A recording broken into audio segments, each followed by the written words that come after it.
Subscribe करें science with VS channel को और बेल आइकन को दबाएं ताकि आपको मिलते रहें साइंस और मैथ्स के सुपर वीडियोस।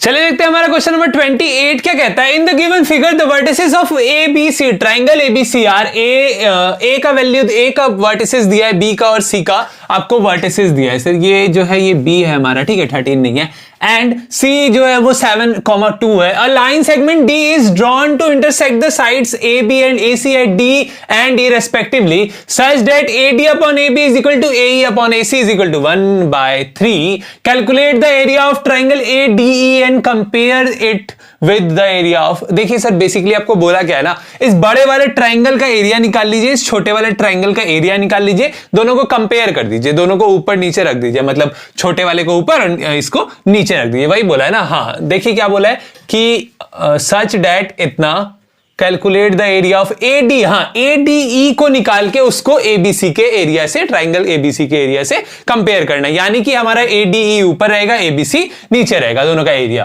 ठीक है। हाँ अब देखिए सबसे पहले आपको क्या निकालना पड़ेगा, इसके एरिया। ये तो बड़ा वाला एरिया, बड़े वाले का एरिया निकालना मुश्किल है क्या? है क्या? नहीं सर, हमको पता है जब आपको कोऑर्डिनेट्स दिए रहते हैं तीनों पॉइंट्स के, तो हमारा एरिया ऑफ ट्राइंगल का फॉर्मूला क्या हो जाता है, ये वाला, half into x1 into y2 minus y3 plus y2 into y3 minus y1 plus x3 into y1 minus y3 दे y2। मतलब देख के नहीं पढ़ पाइएगा, ऐसे अगर आप पढ़िएगा ना सीरियली तो बहुत आसानी से पढ़ दीजिएगा। ठीक है। हाँ अब देखिए, तो सबसे पहले हमको क्या निकालना पड़ेगा, d और e का कोऑर्डिनेट निकालना पड़ेगा, x1 y1 x2 y2 ऐसे करके। ठीक है।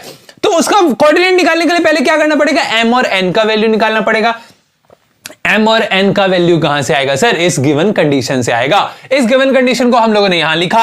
अब आप देखिए क्या कि ये 1/3 था। 1/3 अगर हम इधर वाले को भी रेसिप्रोकल करें, इधर वाले का भी रेसिप्रोकल करें, तो AB by AD is equal to AC by A is equal to 3। Sir ऐसा क्यों किए? क्योंकि सर अगर आप AD और AE को देखें तो यही तो हमको चाहिए, इसी का तो रेशियो हमको चाहिए कि नहीं, तो वो तो लाना पड़ेगा ना नीचे। हाँ तो वो हम लोगों ने नीचे ले आया। अब देखिए अब हमारे पास क्या आ गया, अब हमारे पास यहां पे है कि AB और AC, AB को क्या लिख सकते हैं, A को A से B तक को क्या लिख सकते हैं, AD प्लस DB, वही लिखे AD प्लस DB। अब AC को क्या लिख सकते हैं, A से C को, A से E तक, E से C तक, वही AE प्लस AC लिख दिए। अब ये जो नीचे वाला है वो दोनों से डिवाइड होगा तो AE कट जाएगा, AD कट जाएगा, तो 1 प्लस इतना 1 प्लस इतना। अब 1 इधर माइनस प्लस में इधर आके माइनस में, तो 3 माइनस 1 2 हो जाएगा अपना। अब 2 हो चुका है, लेकिन हमारा यहां पे देखिए ये जो है AD ऊपर वाला आर्म है, ऊपर वाला आर्म तो इसको तो ऊपर होना चाहिए ना, तो फिर इसको रेसिप्रोकल कर देंगे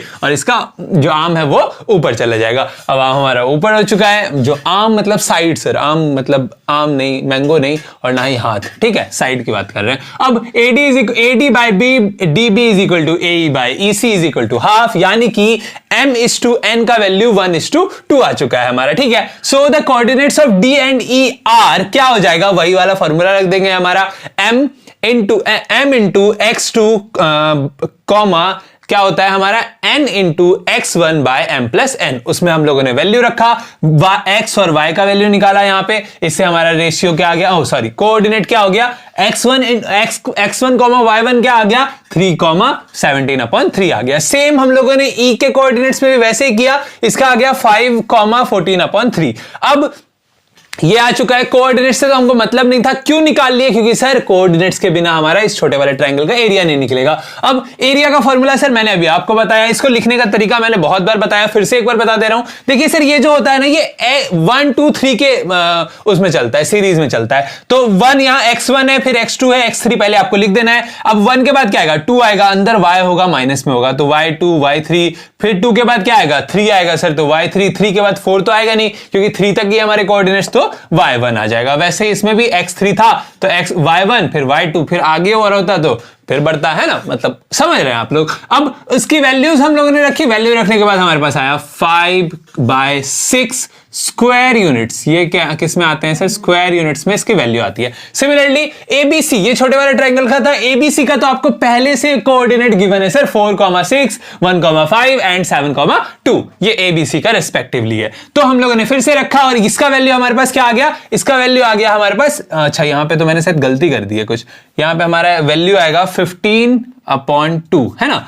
तो इसका वैल्यू आ गया हमारा 15/2 स्क्वायर यूनिट्स। अब हम लोगों को रखना था क्या, कंपेयर करना था एरिया ऑफ ट्राइंगल ADE को एरिया ऑफ ट्राइंगल ABC से, तो उसको नीचे रखा हम लोगों ने कटा के, हमारे पास 1/9 आ चुका है हमारा जो वैल्यू आया। ठीक है, अब देखिए ये था हमारा क्वेश्चन नंबर 28। चलिए बढ़ते हैं आगे।